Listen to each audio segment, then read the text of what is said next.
I touched the guitar strings one last time and completed the melody.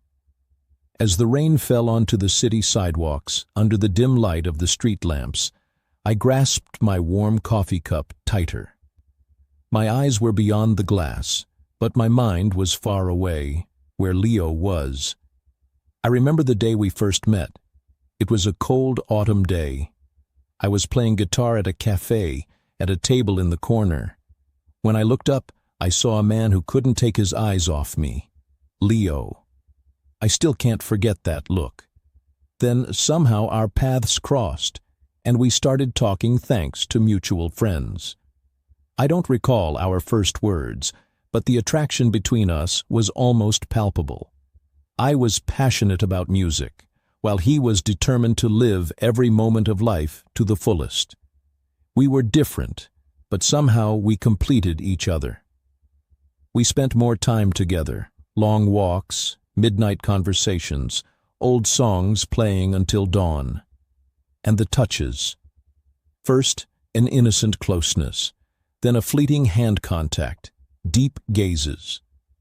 One evening, when he suddenly took my hand, something shifted inside me. I looked into his eyes, and at that moment, I understood. We didn't need words at all. One night, he was playing an old record in his apartment. The silence and music intensified the chaos inside me.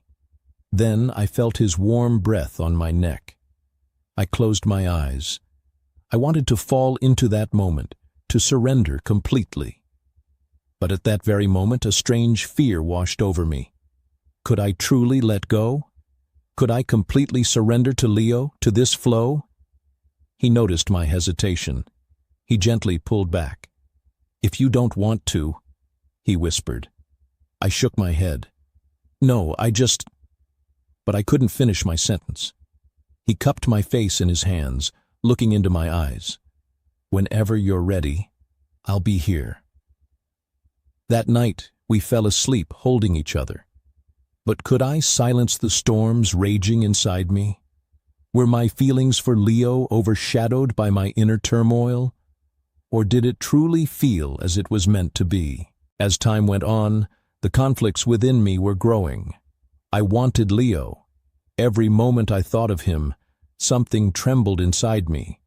But whenever I tried to get closer to him, I built a wall.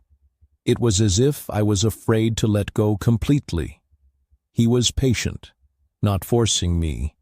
He tried to understand me, but I didn't even know what he needed to understand. One night we were in his apartment again. Raindrops raced down the window, and there was a faint smell of incense in the air. Leo was sitting on the couch, drawing something. I watched him. I didn't know what he was drawing, but the movements of his pencil seemed to tell the silent waves within him. "What are we doing, Leo?" I suddenly asked. He looked up.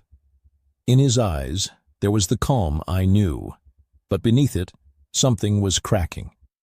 "What do you think we're doing, Ryan?" I didn't know how to respond. I don't know, I'm complicated." He smiled, but there was a hint of sadness in that smile. "I know." I took a deep breath. "How do you know me so well?" He put down his pencil, came closer, and placed his hand on my shoulder. "Because I feel you. I know you want me, but you're scared. And I don't want to scare you, Ryan." The words caught in my throat. He truly understood me. But did I understand myself? That night, when Leo fell asleep, I couldn't. My eyes were fixed on the ceiling, 1,000 thoughts swirling in my mind. I was afraid of losing him, but I was also afraid to open up completely to him. I felt trapped. Then, in the early morning hours, I moved like a sleepwalker. I quietly got up, slipped on my shoes, and opened the door. The streets were wet, and the air was cold, but what I felt was a sharper chill than that. I was running away. From myself or from Leo, I didn't know. All I knew was that my feet were taking me into the unknown. But could running away really be a solution? As my eyes wandered through the city illuminated by the first rays of the morning sun, I faced the indecision within me. The night before, I had gotten lost in the streets, realizing that my escape had only made me lonelier. The more I thought about Leo, the more my emotions swelled like a volcano, and I was eager to find him. I walked quickly back to Leo's apartment. I knocked on the door, my heart racing. The peaceful silence inside seemed to tell me that I needed to find him before it was too late. The door opened, and I was met by Leo's eyes. At that moment, all my fears melted away. "Ryan," he said, his voice a mix of slight surprise and joy, which encouraged me even more. "Leo," I said, my voice trembling, "I'm sorry, I've been thinking, and I had to find you." He invited me in and closed the door. In that moment, I felt like everything was perfectly in place. The warm light in the apartment felt like it was created just for us. Leo's eyes were shining, and I realized how much I wanted to be close to him. "Are you afraid of losing me?" he asked. Instead of answering, I stepped closer. "No, I'm not afraid of losing you. I'm afraid of the war inside myself." Leo's eyes filled with deep understanding. "You can let that war go. I'm here, waiting for you." My fingers brushed against Leo's hand, trembling but resolute. "I know, but there are things I can't even admit to myself sometimes." "It's time to admit them," he said, taking my hands. "Don't let me go, Ryan." In that moment, the distance between us vanished. My heartbeat merged with his. I took one more step closer, almost lost in the depth of our eyes. Leo tilted his head slightly, and his lips came toward me. Our first kiss was a moment that stopped the world. I felt his warmth, leaving my inner fears behind. The soft touch on my lips intoxicated me completely. It was as if time had frozen, and it was just us. I closed my eyes and lost myself beside him.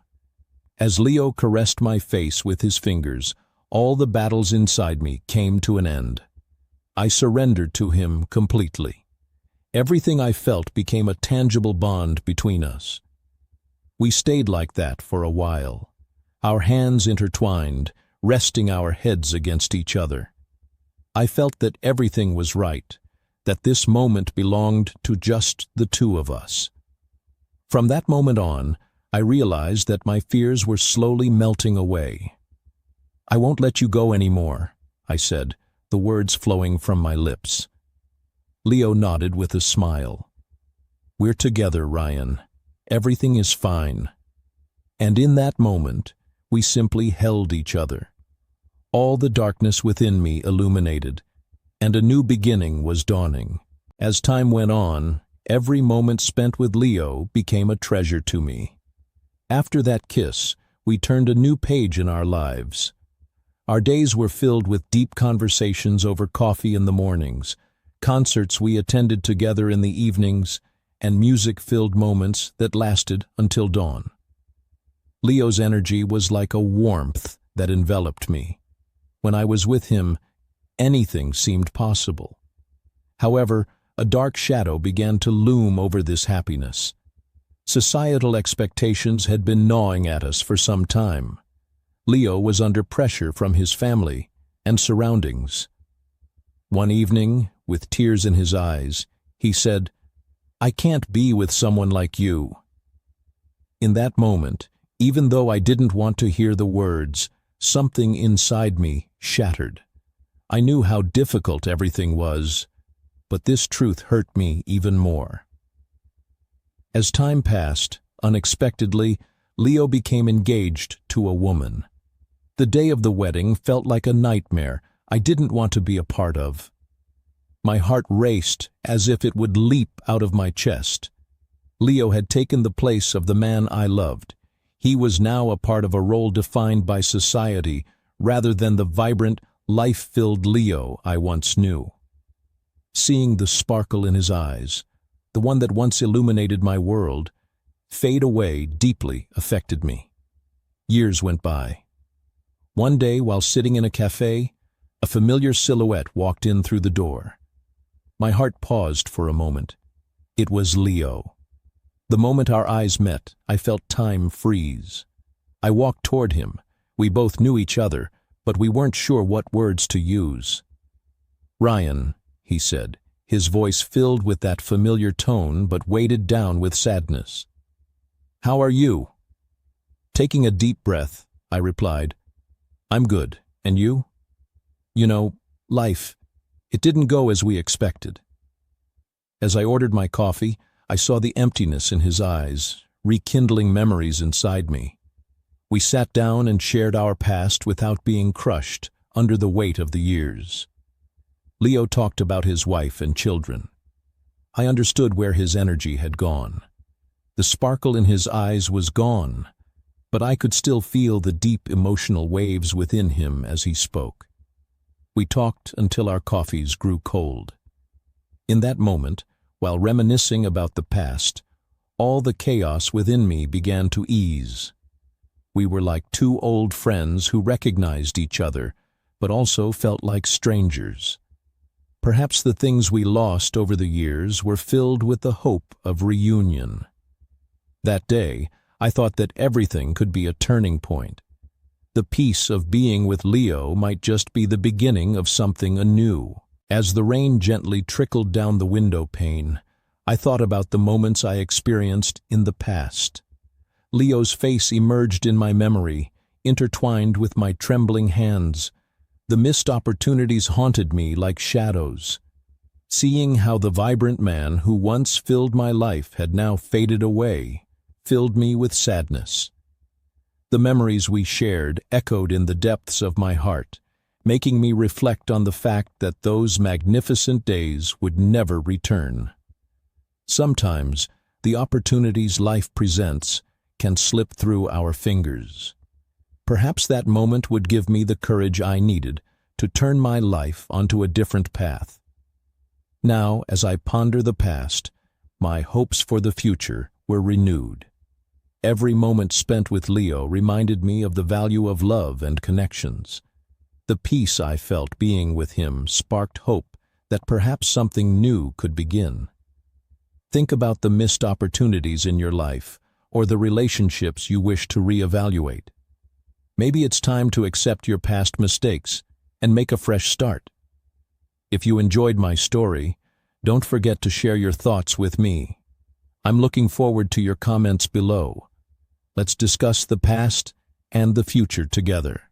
If you want to stay updated with my new stories, don't forget to follow. Star.